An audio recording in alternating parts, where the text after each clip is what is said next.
नमस्कार। संतोष की रिपोर्ट में आप सबों का स्वागत है। और आज हम संतोष की रिपोर्ट में बात नीतीश कुमार के उस सक्रियता की कर रहे हैं जिस सक्रियता की चर्चा अब गांव-गांव में होने लगी है, क्योंकि नीतीश कुमार को मान लिया गया था कि अब शारीरिक और मानसिक तौर पर थक चुके हैं और अब इनके विदाई का समय आ गया है। बीजेपी भी कमोबेश उसी दिशा में आगे बढ़ रही थी, लेकिन सरकार गठन होने से पहले मतलब चुनाव प्रचार के दौरान जो उनका जलवा लोगों ने देखा, बारिश हो रही थी, युवा नेता हमारे धड़कन, दिल के धड़कन शहजादे तेजस्वी यादव मटन पार्टी में व्यस्त रहे और नीतीश कुमार सड़कों पर दिखे। उस समय लोगों को लगा कि नहीं, टाइगर अभी जिंदा है। चुनाव आया गया, जीत मिली, सरकार बनी। लेकिन सरकार बनने के बाद नीतीश कुमार ने उस सक्रियता को और बढ़ा दिया है और हैरान करने वाली बात, आज 10 बजे दिन में जो है सो मुख्यमंत्री अपने आवास पर हाई लेवल बैठक बुला ली। चीफ सेक्रेटरी से लेकर तमाम विभाग के अधिकारियों को तलब कर दिया, कहा ये बैठक कीजिए। और इस बैठक में जो चीजें देखने को मिली है वो हैरान करने वाली है। देखिए, सम्राट चौधरी बेचारे सो के उठे भी ठीक से नहीं है, भागे भागे बैठक में आना पड़ा। यही है भाई, नीतीश कुमार के साथ उम्र भले 80 के करीब पहुंचने वाला हो, लेकिन टेम्परामेंट में कोई कमी नहीं है। भाई आ गए, बैठक में तैयार हो गए तो आ गए। भले कहा जा रहा है कि मूर्ति की तरह आके बैठक में बैठ जाते हैं, वो अलग बात है, लेकिन बैठक में बैठ तो जाते हैं। और इस बैठक में जो निर्णय लिया गया है वो हैरान करने वाला है, चौंकाने वाला है। इसलिए ये खबर है, नीतीश कुमार ने विकास के उस तमाम एजेंडे को, जो एजेंडे की चर्चा हाल के दिनों में बीजेपी के मंत्रियों के द्वारा, उप मुख्यमंत्रियों के द्वारा चीख चीख कर कहा जा रहा था, उस तमाम एजेंडों को इन्होंने खारिज कर दिया है। आज की बैठक में प्रगति यात्रा के दौरान उन्होंने जिन योजनाओं की घोषणा की थी, उन योजनाओं की उन्होंने समीक्षा की। 430 योजनाओं पर उन्होंने स्वीकृति दी थी, उसकी घोषणा की थी। 428 योजनाएं पर प्रक्रियाएं चल रही हैं। 27 योजना पर काम शुरू हो गया है, या सुनते ही सीएम भरेंगे। 430 योजना, 2 योजना मतलब तकनीकी तौर पर संभव नहीं है। 428 योजनाओं की प्रक्रिया पूरी होने में इतना समय, मात्र 27 योजनाओं पर काम हो रही है। क्या मतलब है? 50,000 करोड़ की ये योजनाएं हैं जिन योजनाओं को इन्होंने स्वीकृति दी है। और इस बैठक में सीधे तौर पर उन्होंने कहा है कि हर एक योजना जिसकी मैंने घोषणा की है, शिलान्यास किया है, जिसका डीपीआर बन चुका है, टेंडर की प्रक्रिया है, जो जिस लेवल पर है उस पर उसको गति को तेज करते हुए 1 महीने के अंदर हमें प्रोग्रेस रिपोर्ट चाहिए। हम जब जनवरी में बैठक करें तो हमें ये जानकारी होनी चाहिए कि 428 योजनाओं पर काम शुरू हो चुका है और इस वर्ष बरसात से पहले काम एक आधार ले ले, ये सुनिश्चित करिए आप लोग। अब आप समझ लीजिए, 2005 या 10 में जिस तरीके से नीतीश कुमार रंग में दिखते थे, कमोबेश यही रंग में दिख रहे हैं। ये अलग बात है कि मीडिया के साथ वो संवाद नहीं कर पा रहे हैं, मीडिया वाले से मिल भी नहीं पा रहे हैं।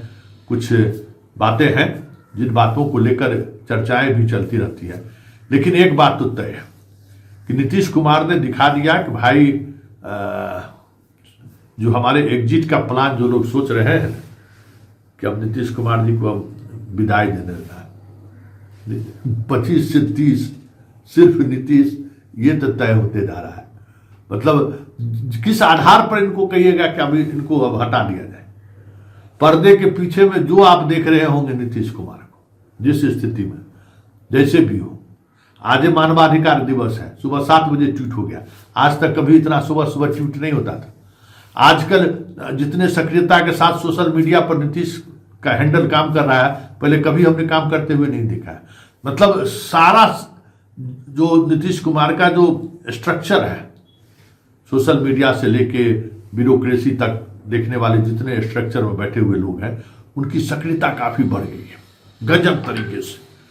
मतलब इतनी सक्रियता कहे ना, इतनी सक्रियता जब मुख्यमंत्री जब हम लोगों से मिलते थे और हर जनता दरबार बुलाते थे तब भी उतनी सक्रियता नहीं दिख रही है जितनी सक्रियता इन दिनों दिख रही है। पूरा सिस्टम लगता है जैसे सक्रिय है।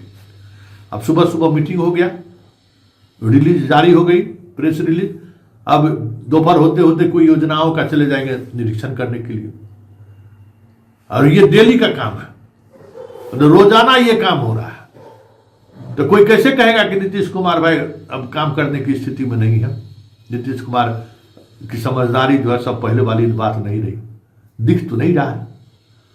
और जो उनके साथ हैं वो कहीं न कहीं इतना जबरदस्त तरीके से होमवर्क कर रहे हैं कि कोई साबित भी बाहर का लोग नहीं कर सकता है। मतलब कोई पॉलिटिकल पार्टी के लोग जो साथ बैठने वाले लोग हैं वो भी पब्लिक डोमेन में जाकर नहीं कर सकते कहने की स्थिति में हो कि नीतीश कुमार काम करने की स्थिति में नहीं है, सोचने की स्थिति में नहीं है। अब इससे ज्यादा क्या सोचने वाली बात होगी कि भाई पहुंच जा रहे हैं ना, मीटिंग कर रहे हैं ना जी, है जाकर स्थल का निरीक्षण कर रहे हैं ना। और आज के जितना युवा मंत्री उससे पहले जाकर स्थल निरीक्षण कर ले रहे हैं, जाकर घूम फिर ले रहे हैं। और आजकल तो भूजा पार्टी भी साथ में नहीं चलते। एगो बस हरेंद्र साथ में 24 घंटे साया की तरह एक नया बदलाव हुआ है कि हरेंद्र साथ में रहते हैं और दीपक बाबू साथ में रहते हैं। हरेंद्र जी और दीपक बाबू साथ में रहते हैं, बाकी पदाधिकारियों की पूरी टीम रहती है। तो ये अगर इनर सर्किल में नीतीश कुमार को की सक्रियता को बनाए रखने वाले लोगों की अगर हम बात करें तो यही अगर दो लोग हैं, तो पब्लिक डिमांड में तो ये इमेज तो बना कर रख दिया है कि नहीं, नीतीश में अभी बहुत कुछ बाकी है। मतलब टाइगर अभी जिंदा है, टाइगर को सिरे से खारिज नहीं किया जा सकता है। ये सक्रियता के सहारे उन्होंने ये तो साबित कर दिया है कि भाई अभी हम बहुत कुछ कर रहे हैं। और साथ ही इस बैठक में जो सबसे बड़ी बात हुई कि एक एक योजना की समीक्षा हुई है और एक एक योजना की प्रगति के बारे में चर्चा हुई और संबंधित विभाग के तमाम अधिकारी मौजूद थे और उनको कहा गया कि भाई अब नहीं, अब कोई कोताही बरतने नहीं है, हमारे पास बहुत कम समय है। जो हमने जनता से वादा किया और जनता का जो मैंडेट है, जनता ने जिस तरीके से हम पर भरोसा किया है, हमें उस भरोसे पर खड़े उतरना है, उसका दबाव हमारे ऊपर है। लेकिन एक बात और है, अब धीरे धीरे दूसरा जो उप मुख्यमंत्री है विजय सिन्हा जी, वो अब मीटिंग सिटी में दिखाई नहीं देते हैं। तो अब ये बात तय हो गया कि भाई नंबर 2 जो है सम्राटे चौधरी है, तकनीकी तौर पर भी और व्यवहारिक तौर पर भी। उनको मतलब अब उनको बैठक उठक में नहीं बुलाया था। वो आज के तस्वीर से देख लीजिए ना, सभी डिपार्टमेंट के 22 डिपार्टमेंट की बैठक थी। 22 डिपार्टमेंट के सभी विभाग के प्रधान सचिव से लेके अपर मुख्य सचिव तक सब बहुत मौजूद थे, विकास आयोग तक मौजूद थे। लेकिन विजय सिन्हा मौजूद नहीं थे। मंत्री में विजय चौधरी मौजूद थे और सम्राट चौधरी मौजूद थे, दोनों चौधरी, बाकी कोई नहीं। तो विजय सिन्हा जी को हाथ से पहुंचाने की कोशिश शुरू है। देखते चलिए, अभी बहुत कुछ आना देखना बाकी है, लेकिन इतना तो तय हो गया है, एकदम तय है कि नीतीश अब अपने एजेंडे पर चलेंगे और वो एजेंडा होगा बीजेपी का असहज होना। कुछ भी चीजें जो बीजेपी बोलती रहती, देखे ना, बोला कि 100 फास्ट ट्रैक कोर्ट बनाएंगे, इतना बहाली करेंगे, कैबिनेट में आया नहीं ना, अभी बहुत कुछ देखना बाकी है।